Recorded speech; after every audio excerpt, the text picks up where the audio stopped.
हम 1988 में जब 9वीं क्लास में पढ़ते थे, इस वक्त स्कूल यूनिफॉर्म में ऊंट के रंग की शलवार कमीज और सफ़ेद जूते थे। हेडमास्टर साहब यूनिफॉर्म के मामले में बहुत सख्ती से पेश आते थे, इसलिए तमाम तलबा यूनिफॉर्म पहन कर आते थे, सिवाय दो एक के जो गरीब थे। एक दिन सुबह असम्बली के दौरान मैट्रिक का तालिब इल्म भीकोमल बगैर यूनिफॉर्म के असम्बली की कतार में खड़ा था। जैसे ही हेडमास्टर की नज़र इस पर पड़ी, बहुत ही गुस्से में भीकोमल को कॉलर से पकड़कर बाहर ले आया।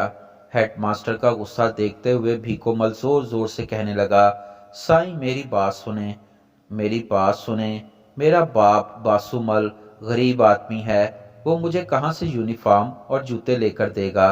मुझे आप मारे नहीं, मैं कल से स्कूल नहीं आऊँगा। हेडमास्टर उस्ताद गुलाम हैदर खोखर ने इसे छोड़ दिया और स्टेज पर चढ़कर तमाम तलबा से मुखातिब होकर कहा कि असम्बली के बाद भीकोमल एक एक क्लास में आएगा। आज जो आपको खर्ची मिली है, आप भीकोमल को दे देना ताकि वो यूनिफॉर्म खरीद सके। मेरे पास हस्बे मामूल 8 आने जेब खर्च था। सोचा आज के दिन समोसा नहीं खाऊंगा, वो मैं भीकोमल को दे दूंगा। क्लास में अभी बैठे ही थे कि क्लास के टीचर उस्ताद फ़कीर मोहम्मद हयात हसबानी क्लास में आ गए। थोड़ी देर बाद भीकोमल भी उस्ताद से इजाज़त लेकर हमारी क्लास में दाखिल हुआ। इसके हाथ में एक एक रुपए के चंद नोट और कुछ सिक्के थे जो शायद इसने अपनी क्लास से जमा किए थे। उस्ताद फ़कीर मोहम्मद हयात हसबानी बहुत गुस्से में थे। हम सबको मना किया कि कोई भी इसको पैसे नहीं देगा, और भीकोमल की जानिब देखते हुए गुस्से में कहा कि डूब नहीं मरते जो भीख मांगते फिरते हो। क्या गुर्बत की आड़ में सारी जिंदगी भीख मांगते फिरोगे? वापस अपनी क्लास में जाओ और जिन जिन से पैसे लिए हैं इनको वापस करके आओ, मैं तुम्हें यूनिफॉर्म लेकर दूंगा। भीकोमल उस्ताद के कहने पर वापस अपनी क्लास में गया और सबको इनके पैसे वापस करके आ गया। उस्ताद फ़कीर मोहम्मद हयात हसबानी ने पूछा कि शाम के वक्त कौन सा काम कर सकते हो।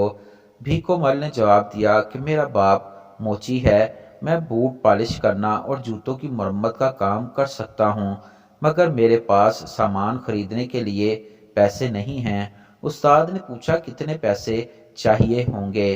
इसने कहा कि एक लकड़ी की पेटी और चंद ब्रश पॉलिश वगैरह सब मिलाकर कोई 150 रुपये चाहिए, इनमें सब सामान आ जाएगा। उस्ताद ने अपनी जेब में हाथ डाला और 150 रुपये गिन कर दिए और कहा कि ये उधार है, तुम मुझे रोज के हिसाब से हर हफ्ते 7 रुपये वापस करना। इसके बाद मुझसे कॉपी मांगी और इसके 3 कोरे सफ़ात फाड़ कर निकाल लिए और इन पर कुछ लिखने लगा।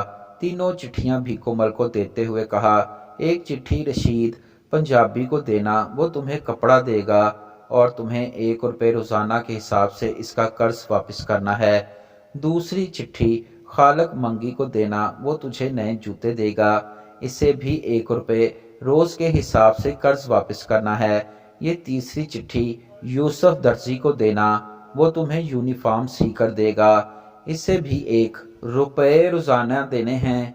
4 रुपये कर्ज उतारने के लिए तुम्हें हर सूरत में इतना कमाना है कि तुम कर्ज चुका सको, और इसके बाद तुम्हें अपनी मेहनत के जरिए आगे बढ़ना है। एक बार भीख मांगने की आदत पड़ गई तो सारी जिंदगी भीख मांगते ही गुजरेगी। भीकोमल वादा करके चला गया। बाद में उस्ताद ने हमें कहा कि आप सब अपने जूतों की मरम्मत और पॉलिश हमेशा भीकोमल से करवाया करें।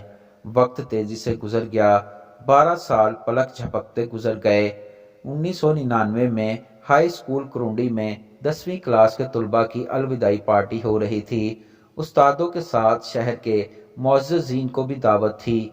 तकरीर करने के लिए शहर की एक बड़ी फ्लोर मिल के मुअज़्ज़ज़ जनरल मैनेजर भीकोमल को दावत दी गई।